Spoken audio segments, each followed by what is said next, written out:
सुबह के 7 बजे थे। मोहल्ले की गलियों में सब्जी वालों की आवाज़ गूंज रही थी। टमाटर ले लो, आलू ले लो, हरी मिर्च ताज़ी है। घर के आंगन में नीम का पेड़ खड़ा था, जिसकी छाया में शांता देवी बैठी थी। माथे पर पसीने की बूंदें थी, लेकिन मन उससे भी ज़्यादा गर्म था। वह बार बार रसोई के डिब्बे खोल रही थी और खाली बर्तनों को देखकर चिढ़ रही थी। शांता मन ही मन बड़बड़ाते हुए बोली, सारा राशन साफ, न दाल न तेल न मसाले। अब इस बहू को कौन समझाए कि घर चलाना खेल नहीं है। सिर्फ सर धज कर मोबाइल पर बातें करने से बहू की जिम्मेदारी पूरी नहीं होती। इतना कहकर उन्होंने जोर से आवाज़ लगाई, आरती सुनो बहू। बैठक के कमरे में आरती निकल कर आई। अभी अभी नहा कर निकली थी। बाल खुले हुए थे और हाथ में मोबाइल था। चेहरे पर थकान और हल्की चिढ़ झलक रही थी। आरती धीरे से, जी मम्मी जी, क्या हुआ? शांता जी बोली, क्या हुआ? राशन पूरा ख़त्म है, आटा तक नहीं बचा। कल सुबह सुबह पूरा सामान ले आना बाजार से। और हाँ, सुन लेना, तुम्हारी ननद प्रीति भी आने वाली है परसों। उसके लिए अच्छे अच्छे पकवान बनाने होंगे, समझी? आरती वहीं ठिठक गई। उसके चेहरे पर तनाव की रेखाएं उभर आई। उसने मोबाइल टेबल पर रख दिया और सीधे आंखों में देखते हुए बोली, आरती कड़क सुर में, मम्मी जी, मैं अपने पैसों से राशन का सामान नहीं लाऊंगी, आप अपने बेटे से मंगवाइए। ये सुनते ही जैसे पूरे आंगन में बिजली गिर गई हो। शांता की आंखें फटी की फटी रह गई। आज तक बहू ने इतने सीधे और कठोर शब्दों में जवाब नहीं दिया था। शांता हैरान और गुस्से से, क्या कहा तुमने? अपने पैसों से राशन नहीं लाओगी? अरे घर की बहू होकर ये बातें शोभा देती है। मैंने भी जब इस घर में कदम रखा था तो मायके का आसरा छोड़ दिया था, अपनी जिम्मेदारी निभाई थी, चाहे कैसी भी हालत हो। आरती तेज आवाज में, मम्मी जी, आपके ज़माने और आज के ज़माने में फ़र्क है। मैं रोज़ नौकरी करती हूँ, सुबह से शाम तक ऑफिस में खटती हूँ, फिर घर आकर रसोई और बच्चे को संभालती हूँ, और ऊपर से हर बार खर्च भी मुझसे क्यों? शांता तमतमा उठी, बर्तन पटक कर बोली, वारे ज़माने, जब तक मायके में थी बड़ी संस्कारी बनती फिरती थी, अब ससुराल में आकर अपने पैसों का रोना रो रही है। अरे घर तेरे लिए ही तो है। बेटा दिन रात कमाता है और तू बोल रही है कि मैं क्यों राशन लाऊं? बहुएं ही घर को संभालती हैं, तभी तो घर घर कहलाता है। आरती सीना तान कर, घर बहू के बल पर ही क्यों टिका रहना चाहिए मम्मी जी? पति की भी जिम्मेदारी होती है। जब आपकी बेटी आएगी उसके लिए पकवान बनाने हैं, गिफ्ट लाने हैं, सब कुछ मैं ही करूं क्यों? क्या सिर्फ मैं ही इस घर की सेविका? शांता गुस्से में उठ खड़ी हुई। अरे बहू होकर बेटी से तुलना करती है? प्रीति जब आती है तो घर रौनक हो जाता है, उसका तो हक है इस घर पर। और तू तो बस हर बात में हिसाब किताब करने बैठ जाती है। आरती का चेहरा लाल हो गया। वह पलट कर बोली, ठीक कहती हैं आप, बेटी को हक है और बहू को सिर्फ फर्ज। बेटी चाहे तो चांदी की थाली में बैठे और बहू चाहे तो हंडिया तोड़ दे। बस बिना सवाल किए उसी समय दरवाज़ा खुला और अजय, आरती का पति, दफ्तर से लौटा। उसने देखा कि माँ और पत्नी एक दूसरे को घूरते हुए खड़ी हैं। अजय थका हुआ लेकिन परेशान सुर में, क्या हो गया माँ? आप दोनों क्यों इतनी नाराज हैं? शांता भरे गले से, तू पूछ अपनी बीबी से। मैंने बस इतना कहा कि राशन ख़त्म हो गया है, कल ले आना, और ये बोल रही है कि अपने पैसों से नहीं लाएगी। बेटा, ये तेरी बीबी की असलियत। अजय ने माथा पकड़ लिया। यह दृश्य नया नहीं था। अजय धीरे से, आरती ऐसा क्यों कहा तुमने? राशन तो घर का ही है, कौन लाए इसे क्या फर्क पड़ता है?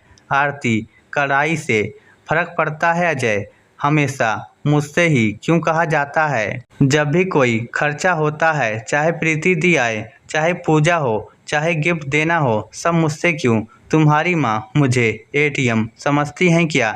शांता चिल्लाकर, ये देख बेटा, ये है तेरी बीबी की जुबान। अपने मायके वालों पर पैसे उड़ाए तो ठीक, और इस घर में 1 रुपया खर्च कर दे तो मानो पहाड़ टूट। आरती गुस्से से कांपते हुए, मायके वालों के लिए मैं जो करती हूँ वह मेरा हक है, लेकिन यहाँ सिर्फ ताने मिलते हैं, कभी कोई शुक्रिया नहीं। और हाँ अजय, अगर इस बार प्रीति दी आई और उनके लिए कुछ करना है तो आप खुद कीजिएगा। कमरे में सन्नाटा छा गया। शांता के होठ कांप रहे थे, आंखों से आंसू झलकने लगे। उन्होंने कुर्सी पर बैठते हुए कहा, हे भगवान, कैसी बहू दी इस घर को। अजय चुप खड़ा रहा। वह समझ नहीं पा रहा था कि माँ को समझाए या पत्नी को। आरती अपने कमरे में चली गई, लेकिन उसके दिल में तूफान था। उसने आईने में खुद को देखा और सोचा, क्या मैं गलत हूँ? क्या सचमुच मैं कंजूस हो गई हूँ? क्यों नहीं अजय आगे आता? क्या बहू का मतलब सिर्फ देना ही है, लेना नहीं? रात का खाना किसी ने ढंग से नहीं खाया। शांता ने गुस्से से खिचड़ी बना ली और अलग बैठकर खा ली। आरती ने बेटी नेहा को दूध पिलाकर सुला दिया और खुद सोफे पर बैठी रही। अजय बार बार सिगरेट लेकर बालकनी में जाता, फिर लौटकर चुपचाप मोबाइल स्क्रॉल करने लगता। घर में तनाव का माहौल था। अगली सुबह शांता जानबूझकर रसोई में जोर जोर से बर्तन खड़काने लगी। उनकी नज़र बार बार आरती पर जा रही थी। सुबह हो गई, लेकिन बहू अभी तक बाजार नहीं गई।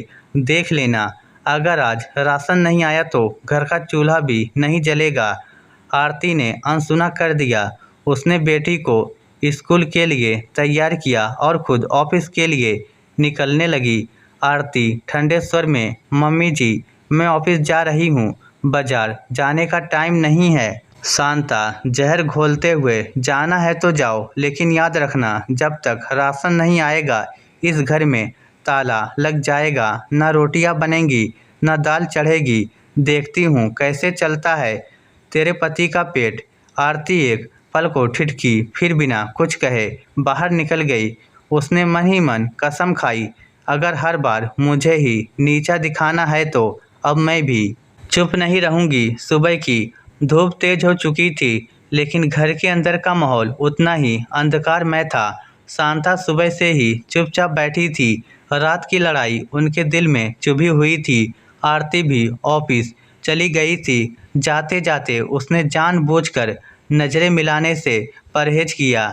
अजय ने भी दोनों से कुछ नहीं कहा। सब अपनी अपनी खामोशी में डूबे हुए थे। शाम के करीब 4 बजे दरवाजे पर गाड़ी रुकी। तेज आवाज़ में हॉर्न बजा और गेट के भीतर से एक चहकती हुई आवाज़ आई, मम्मी मैं आ गई। शांता जैसे बरसों बाद मुस्कुराई, दौड़कर गेट खोला और अपनी बेटी प्रीति को गले लगा लिया। शांता खुश होकर, अरे प्रीति, आ गई तू, मेरी बिटिया रानी, कैसी है तू? देख, तेरा इंतजार करते करते मेरी आंखें थक गई थी। प्रीति ने चमकदार सूट पहना था, हाथ में शॉपिंग बैग्स और होठों पर आत्मविश्वास भरी मुस्कान। प्रीति मुस्कुराते हुए, मैं ठीक हूँ मम्मी, बस सोचा आपसे मिलने आ जाऊँ। वैसे भी भैया और भाभी को देखे जमाना हो गया। इतना कहते ही उसने घर के अंदर कदम रखा। आरती दरवाजे पर खड़ी थी। उसने हल्की सी मुस्कान दी, लेकिन उसके चेहरे पर थकान और दूरी साफ झलक रही थी। आरती धीरे से, नमस्ते दीदी, कैसी हैं आप? प्रीति हंसकर, मैं तो एकदम मस्त हूँ भाभी, आप बताइए कैसी चल रही है गृहस्थी? और हाँ, इस बार मैंने सुना है कि आपके ऑफिस में प्रमोशन हुआ है, बड़ी बात है, खूब कमा रही होंगी। ये कहते हुए उसने तंज कसा। आरती ने होठ भींच लिए। रात का खाना बनाने का वक्त हुआ। शांता ने जोर से आवाज़ लगाई, आरती देखना, प्रीति की पसंद का खाना बनना चाहिए। उसे कढ़ी पकौड़ी और मलाई कोफ्ता पसंद है। आरती रसोई में खड़ी सोच रही थी, राशन ही पूरा नहीं है तो ये सब कैसे बनाऊं? कल तो साफ कह दिया था कि मैं सामान नहीं लाऊंगी। अजय भी चुप हैं, अब सबकी नज़रें मुझ पर टिकेगी। उसने धीरे से कहा, मम्मी जी, जो सामान घर में है उसी से खाना बनाऊंगी। मार्केट से कुछ लाना हो तो अजय जी से कहिए। शांता का चेहरा लाल हो गया। शांता जी बोली, क्या जमाना आ गया है, बहू मायके का सब करती है, लेकिन ससुराल में एक दाना खर्च नहीं करना चाहती। प्रीति देख ले तेरे रहते इस घर की हालत, मैं तो शर्म से मर जाऊं। प्रीति ने तुरंत बात पकड़ ली। प्रीति हंसते हुए लेकिन ताना मारते हुए, अरे मम्मी आप भी क्यों चिंता करती हैं, आजकल की बहुएं ऐसी ही होती हैं, अपने लिए सब दूसरे के लिए बहाने। वैसे भी भाभी आपकी सैलरी तो ठीक ठाक है ना, एक महीने का राशन तो आराम से आ सकता है। आरती की आंखें भर आई लेकिन उसने खुद को संभाला। आरती सख्त सुर में, दीदी सैलरी से घर नहीं चलता, जिंदगी चलती है और मैं अपनी जिंदगी में हिसाब से खर्च करती हूँ। इस घर का राशन अजय की जिम्मेदारी है, मेरी नहीं। डाइनिंग टेबल पर सब बैठे थे। शांता और प्रीति आपस में बातें कर रही थी। अजय चुपचाप खाने की थाली में देख रहा था। प्रीति अजय से, भैया भाभी बहुत बदल गई हैं, आप ही बताइए क्या घर की जिम्मेदारी बहू की नहीं होती। अजय ने थाली से नजरें उठाई लेकिन चुप रहा। उसका मौन आरती को और चुप गया। आरती धीरे लेकिन गुस्से से, अजय आप क्यों चुप है, आप ही बताइए क्या सचमुच हर बार मुझसे ही खर्चा होना चाहिए। जब दीदी आती हैं उनके लिए सब कुछ मैं ही क्यों करूं। अजय ने गहरी सांस ली। अजय थके सुर में, आरती मैं रोज दफ्तर में इतना थक जाता हूँ, इन बातों पर दिमाग नहीं लगाना चाहता। आरती का दिल टूट गया। उसने कटोरी मेज पर पटक दी और कहा, ठीक है अजय आप चुप रहिए, लेकिन याद रखिए आपकी चुप्पी भी एक पक्ष लेती है और वह आपकी माँ और बहन का। उस रात घर में फिर सन्नाटा पसरा। प्रीति हंसती खेलती मोबाइल पर चैट करती रही। शांता अपने कमरे में बेटी के आने की खुशी में डूबी थी, लेकिन आरती का मन जल रहा था। उसने खिड़की से बाहर नीम का पेड़ देखा, सोचने लगी क्या सचमुच बहू का कोई हक नहीं होता, बस फर्ज ही फर्ज। अजय की चुप्पी मुझे हर बार और अकेला कर देती है। अगले दिन सुबह प्रीति ने अपनी आदत के मुताबिक खूब ताने कसे। भाभी आप तो बड़ी मॉडर्न हैं, आपकी सैलरी है, कार है, ऑफिस है, फिर भी घर में राशन तक नहीं ला पाती। अरे मम्मी तो पूरे मोहल्ले में आपकी तारीफ करती हैं कि मेरी बहू पढ़ी लिखी और समझदार है, लेकिन अब तो। शांता ने तुरंत हामी भरी, हाँ बेटा मुझे भी यही लगता है, सबके सामने मैं तारीफ करती हूँ लेकिन असलियत में। आरती ने दोनों की बातें सुनी और भीतर से कांप गई। उसने ठान लिया अब मैं चुप नहीं रहूंगी। शाम को अजय घर लौटा तो देखा आरती कमरे में सामान पैक कर रही थी। अजय चौंक कर, आरती ये क्या कर रही हो। आरती बोली, मैं थक चुकी हूँ अजय, हर बार ताने सुनना, अपमान झेलना और तुम्हारी खामोशी। मैं अपने बेटे के साथ मायके चली जाऊंगी। अजय सन्न रह गया। उसने उसका हाथ पकड़ा। अजय बोला, आरती प्लीज ऐसा मत करो, देखो मैं मानता हूँ कि माँ और प्रीति की बातें गलत है, लेकिन घर छोड़कर जाना कोई हल नहीं। आरती कड़वाहट से, तो क्या करूं अजय, यहाँ रहकर अपमान सहूं, नहीं अब और नहीं। अजय चुप हो गया। उसे एहसास हुआ कि अब मामला छोटा नहीं रहा। रात गहरा चुकी थी, पूरे घर में अजीब सी चुप्पी छाई थी। आरती बेटी नेहा को लेकर कमरे में बैठी थी। उधर शांता और प्रीति बैठक में बैठे थे। प्रीति अपनी माँ के पैर दबा रही थी और ताने बरसा रही थी। दोनों बातें कर रही थी कि तभी अजय कमरे से निकला। उसने उनकी बात सुन ली थी। उसका दिल टूट गया। सुबह का समय था। आरती चुपचाप चाय बना रही थी। तभी प्रीति भीतर आई और तेज स्वर में बोली, भाभी आज तो मेरी सहेलियाँ घर आ रही हैं, मम्मी ने कहा है कि सबके लिए अच्छे पकवान बनाने होंगे। आरती ने कप जोर से मेज पर रखा। दीदी आप जब भी आती हैं मुझे ही सब करना पड़ता है, क्यों, आपकी सहेलियां हैं, आपकी मेहमान नवाजी हैं, तो आप क्यों नहीं करती। प्रीति, ओ भाभी बहुएं ही तो घर की शान होती हैं। आरती की आंखों में आंसू झलक पड़े। शांता और प्रीति एक दूसरे को देखने लगी। अजय उस दिन ऑफिस नहीं गया। उसने तय कर लिया था कि अब चुप रहना ठीक नहीं। अजय ने सबको बैठक में बुलाया। अजय बोला, माँ आपने अपना जमाना देखा है, लेकिन वक्त बदल चुका है। शांता की आंखें चौड़ी हो गई। क्या तू अपनी माँ को गलत कह रहा है। अजय बोला, नहीं माँ, मैं सच कह रहा हूँ, मैं भी गलत था जो हर बार चुप रहा, लेकिन अब नहीं। इस घर का राशन, इस घर का खर्च, ये मेरी जिम्मेदारी है। और प्रीति, उसने बहन की तरफ देखा। अजय कड़े स्वर में, जब तू आती है तो इस घर को बोझ मत बना। मेहमान नवाजी का मतलब ये नहीं कि सिर्फ आरती सब करे। प्रीति एक पल को चुप हो गई। उसने पहली बार अपने भाई की आंखों में गुस्सा देखा। प्रीति ताना मारते हुए, भैया ये सब भाभी ने आपके कान भर दिए हैं। आरती कपकपाती आवाज में, नहीं दीदी, मैंने कान नहीं भरे हैं, बस इतना चाहती हूँ कि मुझे भी इस घर में इज्जत मिले। पूरा कमरा खामोश हो गया। शांता की आंखें भीग गई। उन्होंने धीरे से कुर्सी पकड़ी और बैठ गई। शांता हाँ भरते हुए, शायद मैं सच में गलत हो गई थी, अपने जमाने की सोच में अटकी रही। आरती, मैंने तुझे बेटी समझा ही नहीं, हमेशा बहू मानती रही, लेकिन आज तेरे आंसू देखकर समझ आया, बहू भी बेटी ही होती है।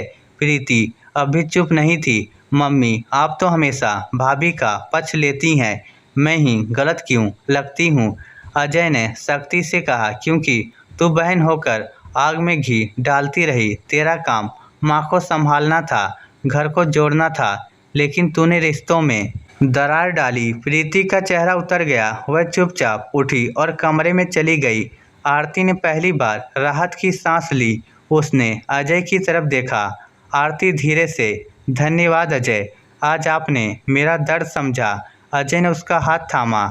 मुझे माफ़ कर दो आरती, अब से ये घर हम दोनों की बराबरी से चलेगा, ना सिर्फ तेरी जिम्मेदारी, ना सिर्फ मेरी, बल्कि हमारी। शांता ने भी पास आकर आरती को गले लगा लिया। बहू नहीं, मेरी बेटी। आरती रो पड़ी, लेकिन इस बार उसके आंसू गम के नहीं, राहत और अपनत्व के थे। अगले दिन जब प्रीति विदा हुई तो उसका चेहरा उतरा हुआ था, लेकिन आरती और शांता की आंखों में एक नया रिश्ता जन्म ले चुका था। अब घर में तकरार की जगह समझदारी और बराबरी की नींव रखी गई। इस स्टोरी को लेकर आपकी क्या राय है? नीचे कमेंट करके हमें ज़रूर बताइएगा। धन्यवाद।